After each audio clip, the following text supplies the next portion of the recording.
PadreIdi.com presenta Un faro en el horizonte. Historias de un santo. 20 de febrero. San Francisco y Santa Jacinta Martó. Los niños videntes de Fátima. En Aljustrel, pequeño pueblo situado a unos 800 metros de Fátima, Portugal, nacieron los pastorcitos que vieron a la Virgen María, Francisco y Jacinta, hijos de Manuel Pedro Martó y de Olimpia de Jesús Martó. También nació allí Lucía, la mayor de los videntes. Francisco nació el día 11 de junio de 1908, Jacinta el 11 de marzo de 1910. Desde muy temprana edad, Jacinta y Francisco aprendieron a cuidarse de las malas relaciones y por tanto preferían la compañía de Lucía, prima de ellos, quien les hablaba de Jesucristo. Los tres pasaban el día juntos, cuidando las ovejas, rezando y jugando. Entre el 13 de mayo y el 13 de octubre de 1917, a Jacinta, Francisco y Lucía les fue concedido el privilegio de ver a la Virgen María en la alcoba de Iría. A partir de esta experiencia sobrenatural, los tres se vieron cada vez más inflamados por el amor de Dios y de las almas, que llegaron a tener una sola aspiración: rezar y sufrir de acuerdo con la petición de la Virgen María. Sí fue extraordinaria la medida de la benevolencia divina para con ellos. Extraordinario fue también la manera como ellos quisieron corresponder a la gracia divina. Los niños no se limitaron únicamente a ser mensajeros del anuncio de la penitencia y de la oración, sino que dedicaron todas sus fuerzas para hacer de sus vidas un anuncio, más con sus obras que con sus palabras. Durante las apariciones, soportaron con espíritu inalterable y con admirable fortaleza las calumnias, las malas interpretaciones, las injurias, las persecuciones y hasta algunos días de prisión. Durante aquel momento tan angustioso en que fue amenazado de muerte por las autoridades de gobierno si no declaraban falsas las apariciones, Francisco se mantuvo firme por no traicionar a la Virgen, infundiendo este valor a su prima y a su hermana. Cuantas veces les amenazaban con la muerte, ellos respondían: si nos matan no importa, vamos al cielo. Por su parte, cuando a Jacinta se le llevaban supuestamente para matarla, con espíritu de mártir, les indicó a sus compañeros: no se preocupen, no les diré nada, prefiero morir antes que eso. Francisco era de carácter dócil y condescendiente. Le gustaba pasar el tiempo ayudando al necesitado. Todos lo reconocían como un muchacho sincero, justo, obediente y diligente. Las palabras del ángel en su tercera aparición, «Consolad a vuestro Dios», hicieron profunda impresión en el alma del pequeño pastorcito. Él deseaba consolar a nuestro Señor y a la Virgen, que le había parecido estaban tan tristes. Jacinta y Francisco siguieron su vida normal después de las apariciones. Lucía empezó a ir a la escuela tal como la Virgen se lo había pedido, y Jacinta y Francisco iban también para acompañarla. Cuando llegaban al colegio, pasaban primero por la iglesia para saludar al Señor. Mas cuando era tiempo de empezar las clases, Francisco, conociendo que no habría de vivir mucho en la tierra, le decía a Lucía: vayan ustedes al colegio, yo me quedaré aquí con Jesús escondido. ¿Qué provecho me hará aprender a leer si pronto estaré en el cielo? Dicho esto, Francisco se iba tan cerca como era posible del tabernáculo. Cuando Lucía y Jacinta regresaban por la tarde, encontraban a Francisco en el mismo lugar, en profunda oración y adoración. De los tres niños, Francisco era el contemplativo, y fue tal vez el más distinguido en su amor reparador a Jesús en la Eucaristía. Después de la comunión recibida de manos del ángel, decía: yo sentía que Dios estaba en mí, pero no sabía cómo era. En su vida se resalta la verdadera y apropiada devoción católica a los ángeles, a los santos y a María Santísima. Él quedó asombrado por la belleza y la bondad del ángel y de la Madre de Dios, pero él no se quedó ahí. Ello lo llevó a encontrarse con Jesús. Francisco quería ante todo consolar a Dios, tan ofendido por los pecados de la humanidad. Durante las apariciones, era esto lo que le impresionó al joven. Más que nada, Francisco quería ofrecer su vida para aliviar al Señor, quien él había visto tan triste, tan ofendido.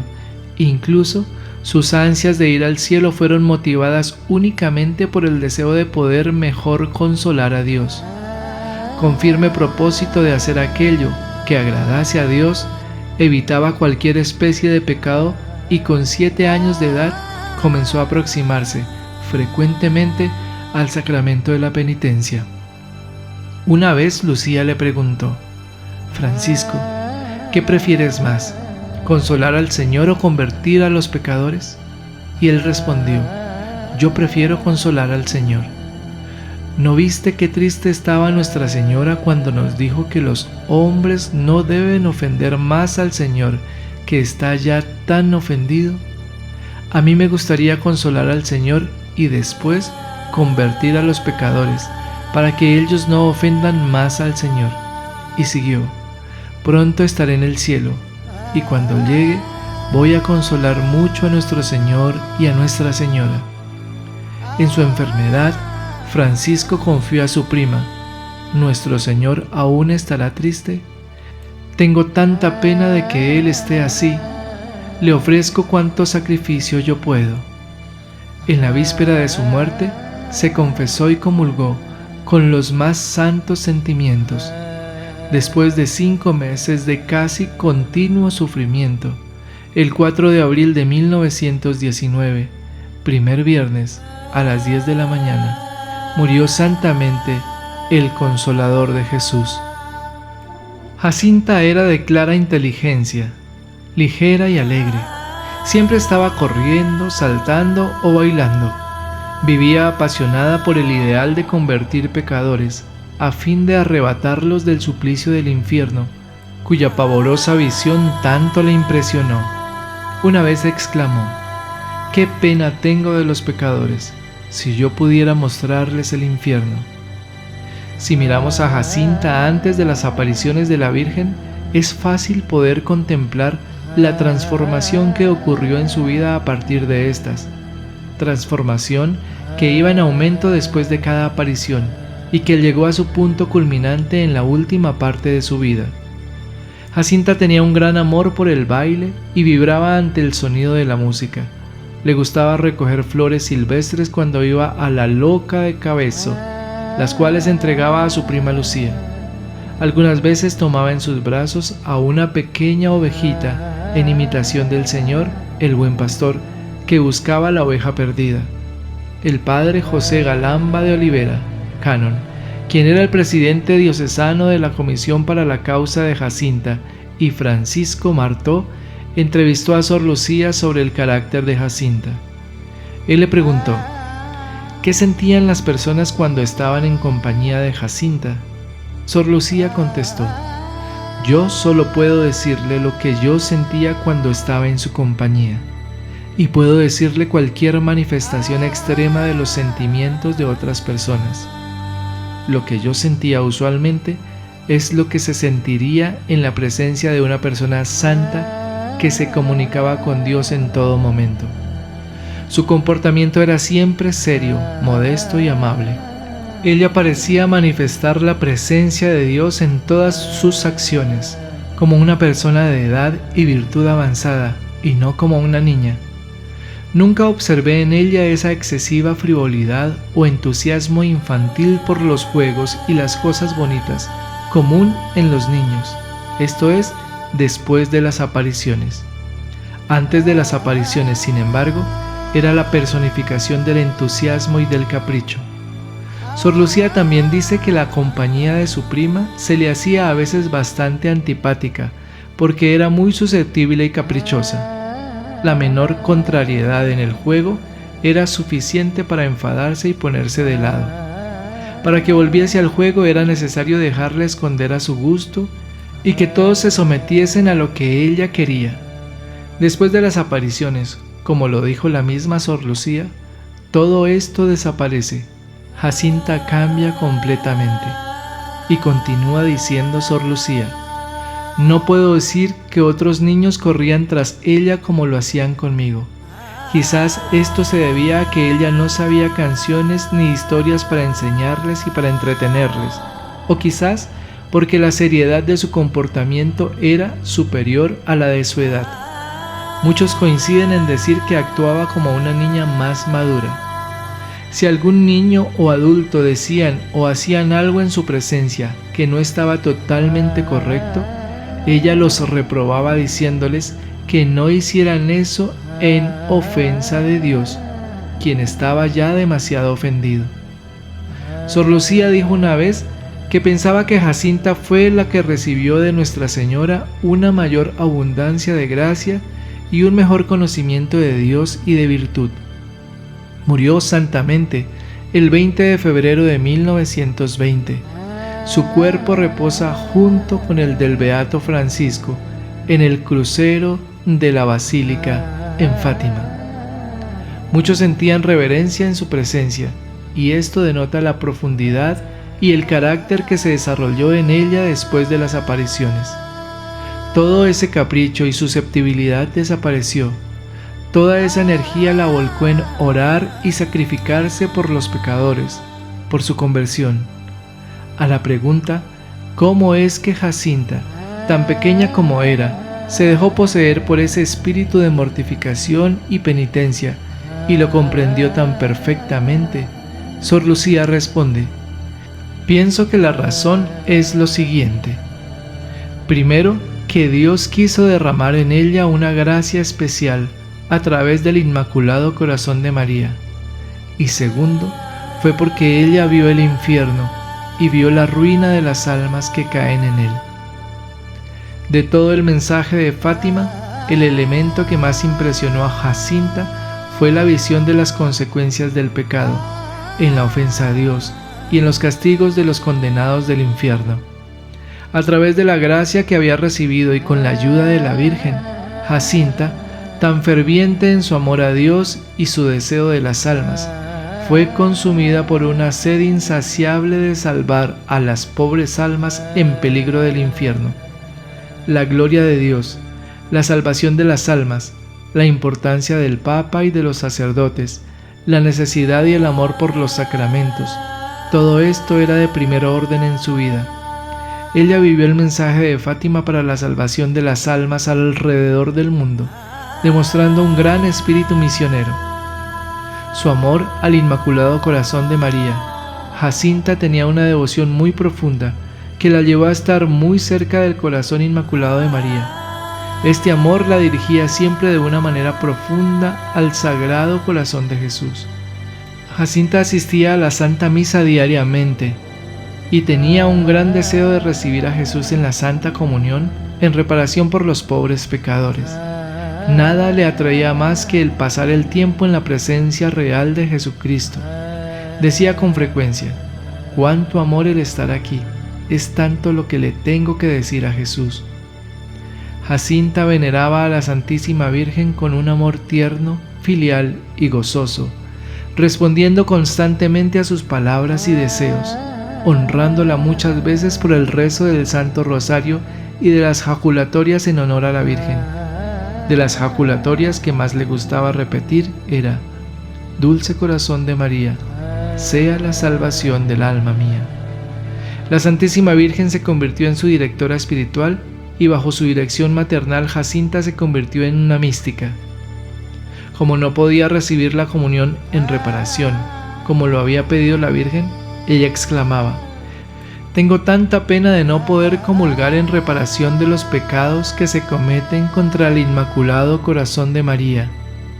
Ofrecía lo que le era posible, oraciones y sacrificios. El 23 de diciembre de 1918, Francisco y Jacinta cayeron gravemente enfermos por la terrible epidemia de bronconeumonía. pero a pesar de que se encontraban enfermos, no disminuyeron en nada el fervor en hacer sacrificios. Hacia el final de febrero de 1919, Francisco desmejoró visiblemente y del lecho en que se vio postrado no volvió a levantarse. Sufrió con íntima alegría su enfermedad y sus grandísimos dolores en sacrificio a Dios. Como Lucía le preguntaba si sufría, respondía: bastante, pero no me importa. Sufro para consolar a nuestro Señor y en breve iré al cielo. El día 2 de abril, su estado era tal que se creyó conveniente llamar al párroco. No había hecho todavía la primera comunión y temía no poder recibir al Señor antes de morir. Habiéndose confesado en la tarde, quiso guardar ayuno hasta recibir la comunión. El siguiente día, recibió la comunión con gran lucidez de espíritu y piedad, y apenas hubo salido el sacerdote, cuando preguntó a su madre si no podía recibir al Señor nuevamente. Después de esto, pidió perdón a todos por cualquier disgusto que les hubiese ocasionado. A Lucía y a Jacinta les añadió: yo me voy al paraíso, pero desde allí pediré mucho a Jesús y a la Virgen para que las lleve también pronto allá arriba.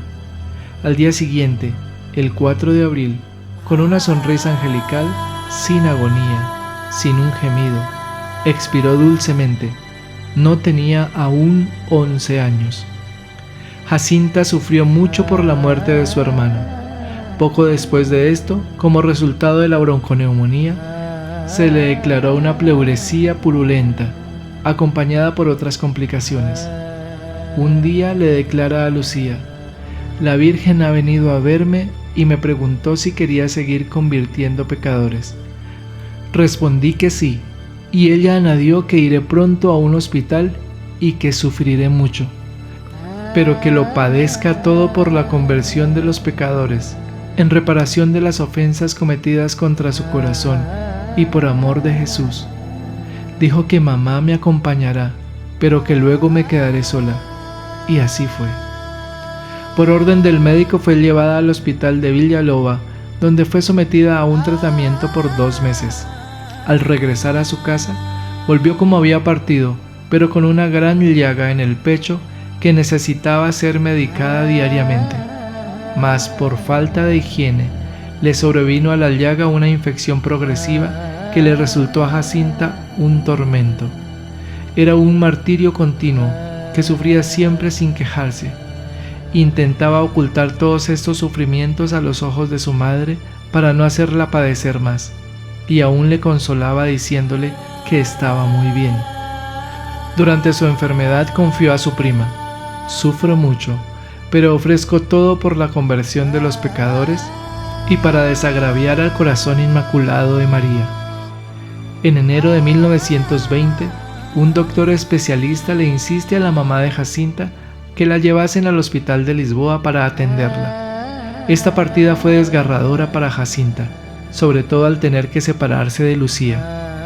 Al despedirse de Lucía le hace estas recomendaciones: ya falta poco para irme al cielo. Tú quedas aquí para decir que Dios quiere establecer en el mundo la devoción al Inmaculado Corazón de María. Cuando vayas a decirlo, no te escondas. Di a toda la gente que Dios nos concede las gracias por medio del Inmaculado Corazón de María. Que las pidan a ella, que el corazón de Jesús quiere que a su lado se venere a este corazón de María, que pidan la paz al Inmaculado Corazón, que Dios la confió a ella. Si yo pudiese meter en el corazón de toda la gente la luz que tengo aquí dentro en el pecho, que me está abrazando y me hace gustar tanto del corazón de Jesús y del corazón de María. Su mamá pudo acompañarla al hospital, pero después de varios días tuvo ella que regresar a casa y Jacinta se quedó sola. Fue admitida en el hospital y el 10 de enero tuvo lugar la operación. Le quitaron 2 costillas del lado izquierdo, donde quedó una llaga ancha como una mano.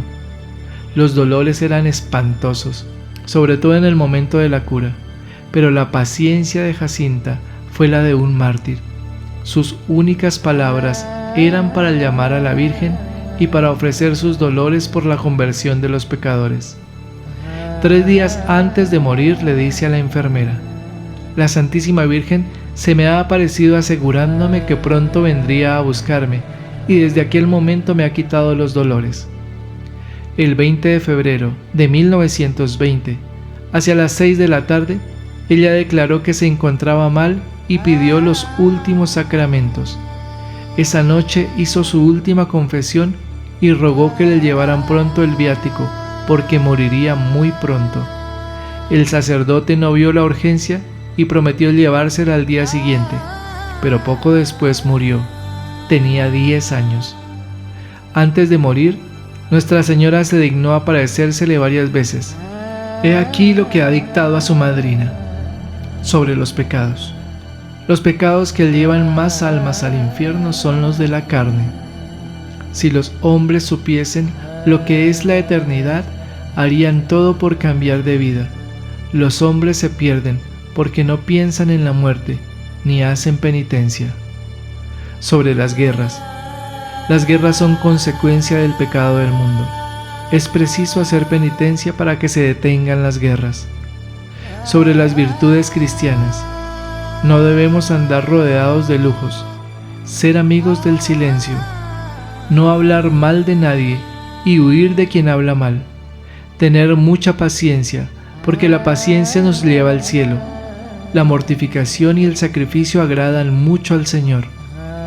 Tanto Jacinta como Francisco fueron trasladados al santuario de Fátima. Los milagros que fueron parte de sus vidas también lo fueron de su muerte. Cuando abrieron el sepulcro de Francisco, encontraron que el rosario que le habían colocado sobre su pecho estaba enredado entre los dedos de sus manos. Y a Jacinta, cuando 15 años después de su muerte la iban a trasladar hacia el santuario, encontraron que su cuerpo estaba incorrupto. El 18 de abril de 1989, el Santo Padre Juan Pablo II declaró a Francisco y a Jacinta venerables. El 13 de mayo del año 2000, el Santo Padre Juan Pablo II los declaró beatos en su visita a Fátima, siendo los primeros niños no mártires en ser beatificados. El lema de la beatificación: contemplar como Francisco y amar como Jacinta. En la solemnidad de la Bienaventurada Virgen María de Fátima y en el centenario de las apariciones, el Santo Padre Francisco, en el segundo día de su peregrinación a esta localidad portuguesa, presidió la celebración de la Santa Misa y procedió a canonizar a los hermanos Francisco y Jacinta Martó, los pastorcitos testigos, junto a Sor Lucía, de los hechos acaecidos en 1917. Gloria al Padre, y al Hijo, y al Espíritu Santo, como era en el principio, ahora y siempre, por los siglos de los siglos. Amén. Señor nos bendiga, nos guarde de todo mal y nos lleve a la eternidad. Amén. Feliz y bendecido día. La Virgen me los acompañe hoy y siempre.